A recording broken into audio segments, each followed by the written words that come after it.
जय हिंद, नमस्कार दोस्तों, कैसे हैं आप सभी। स्वागत आप सभी का आज इस सेशन में। अपने बात करने वाले आप सभी के लिए एक बड़ी अपडेट के साथ, जिसके अंदर पे वेतन 8वां लागू हो चुका है। जो गवर्नमेंट जॉब लगा हुआ है वो तो अब जो पहले से लगा है, जो 7वें वेतन से पहले से, वो वाले तो इतने ज़्यादा वीडियो देखते नहीं है। या तो जो नए लोग हैं जो पे वेतन 7वें के बाद जॉब लगे वो देखेंगे, या फिर वो देखेंगे कि आस पड़ोस के लोग नौकरी लगे हुए हैं, खुद के बेटा बेटी कोई पारिवारिक नौकरी लगे नहीं लगा हुआ, जैसे मेरे परिवार में खानदान कोई नौकरी नहीं लगाया, तो मैं देखूंगा पक्का यार उसकी नौकरी है, उसके कितने रुपए आएंगे। तो उस आधार पर मैंने सोचा क्यों ना आपके साथ ये साझा करनी चाहिए।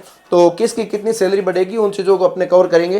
तो आपको कुछ चार्ट दिखा रहा हूँ, इस चार्ट के अकॉर्डिंग भी सैलरी कुछ बताई जा रही है। और वैसे आपको बता दूं, मोदी जी ने स्पष्ट अनाउंस कर दिया है कि 1 जनवरी से आपकी सैलरी है जो बढ़नी स्टार्ट हो चुकी है। अब खाते के अंदर आपकी जो पिछले के अकॉर्डिंग आएगी या फिर बढ़ के आएगी वो अभी तक कंफर्म नहीं है। बढ़ के नहीं आएगी तो वो 2-4 महीने में आपकी जो भी है साथ में इकट्ठी होकर एक साथ आपके खाते में डाल दी जाएगी, ऐसा भी होगा।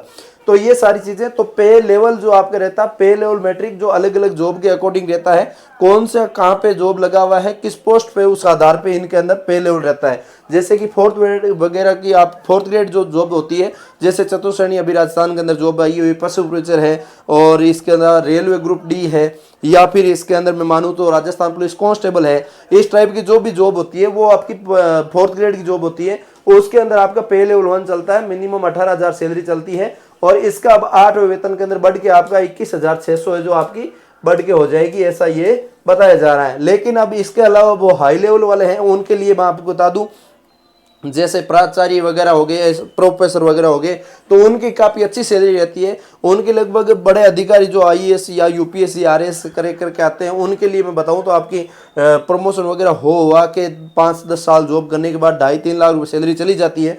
तो जिनकी 2.5 लाख सैलरी होगी उनकी 3 लाख हो जाएगी, इतना यहाँ पे बताया जा रहा है इस चार्ट के अकॉर्डिंग, जिनका पे लेवल 18 के अकॉर्डिंग चलता है।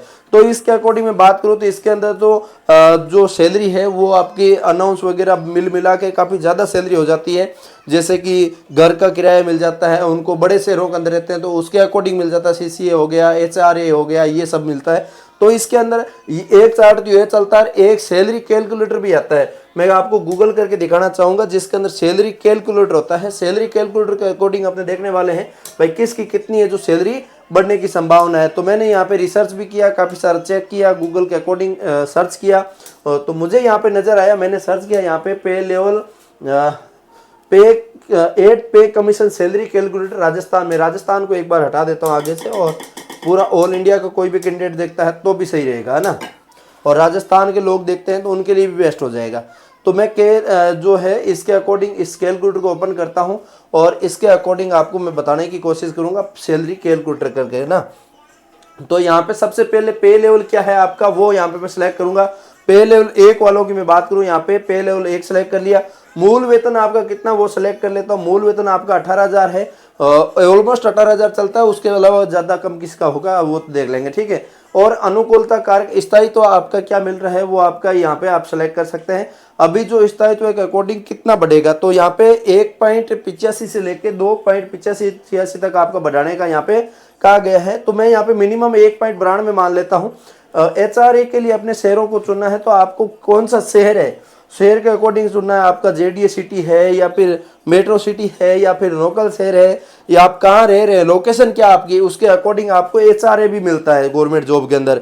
एचआरए मतलब हाउस रेंट अनाउंस मिलता है, घर का किराया मिलता है, आपकी सैलरी के लगभग 10% के अकॉर्डिंग मिलता है। कि आपकी सैलरी की 10% तो ज़्यादा हो जाता है, लेकिन क्षेत्र के अकॉर्डिंग मिलता है। मैं आपको बता दूं तो उसमें थोड़ा सा आपका 5-7 हज़ार रुपये के किराया भी घर का मिल जाता है। तो यहाँ पे मैं आपको मिनिमम आपका सेलेक्ट करूंगा यहाँ पे 8%, जेड सिटी 8% के अकॉर्डिंग करता हूँ।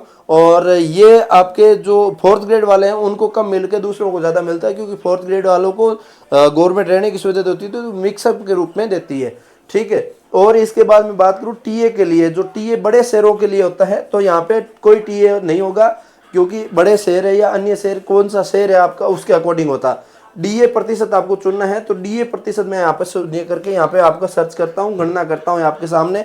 तो आपका मूल वेतन है जो निकल के आता है, कितना आता है, मूल वेतन आपका 18,000 है। और संशोधित वेतन जो आपका होगा, जो फिर से संशोधित होके अब नया वेतन आपके लिए आएगा खाते के अंदर, वो काफ़ी अच्छा वेतन आपको मिलने की संभावना है। लगभग आपका 34,560 रुपये इसके अकॉर्डिंग मिलेगा, 34,000 रुपये, ठीक है।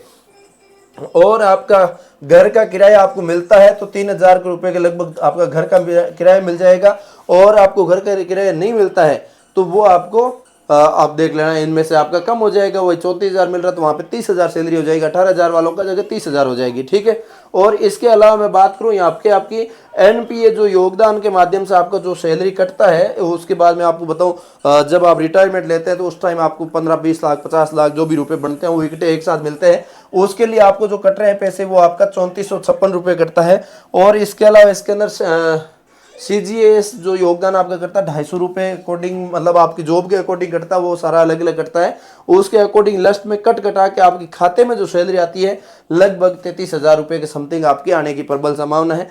तो ये मिनिमम जो जॉब करते हैं उनके अकॉर्डिंग मैंने आपको बताया। अब आपकी क्या जॉब है या फिर आपकी परिचित की क्या जॉब है, उसके अकॉर्डिंग आप अपना कैलकुलेटर के अकॉर्डिंग निकालना कि क्या रहता है क्या नहीं रहता। गूगल से साइट करोगे तो भी आपको बहुत सारी ऐसी वेबसाइट्स मिल जाएगी जिनकी मदद से भी आप देख पाएंगे यहाँ पे। तो मैंने आपको मोस्टली आपको सारी चीज़ें क्लियर करके बता दी कि किसकी कितनी है जो सैलरी बढ़ने की प्रबल संभावना है। मोदी जी ने आपके लिए अनाउंस कर दिया है, ये आपका अनाउंस आपके सभी के लिए बड़ी खुशखबरी की काम करेगी।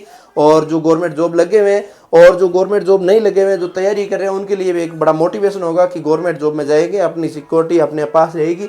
और गवर्नमेंट जॉब जैसी एक कोई चीज़ नहीं होती, क्योंकि गवर्नमेंट है जो जनता को चलाती है और सब कुछ कार्य कर रही है, तो इसके आधार पे गवर्नमेंट पे टिका रहता है सब दुनिया।